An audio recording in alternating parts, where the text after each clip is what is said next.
The sticking point, it appears, is over the return of the civilian administration to Kidal and the deployment of the army ahead of scheduled elections slated for July 28th. The talks, which are being held in neighboring Burkina Faso, kicked off on Saturday and were due to finish by Monday.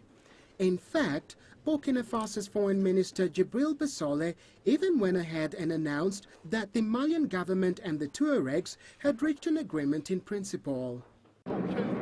The draft agreement allows the deployment of the army to Kidal and calls for the creation of a mixed commission made up of both sides to monitor security. The agreement also confines the rebels to their quarters, but essentially allows them to remain armed pending a final agreement on their demands for increased autonomy to be negotiated after the elections. And here lies the problem for the government. Widespread opposition in the capital Bamako to any deal that makes concessions with the rebels, whose leaders face arrest warrants in Mali, forced the administration's hand. But it's essential that a deal is reached, and Mali's president now has a fine balancing act.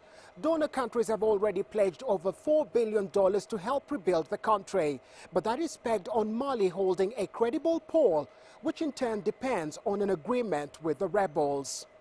Representatives of the UN, EU and the AU missions held several hours of talks with Mali's interim president, but he would not budge. On Tuesday, the rebels had announced that they had accepted the deal and indicated they were ready to sign. Talks between the two parties resumed on Thursday, with many hopeful a deal would be reached by the weekend. Nagila, CCTV, Nairobi.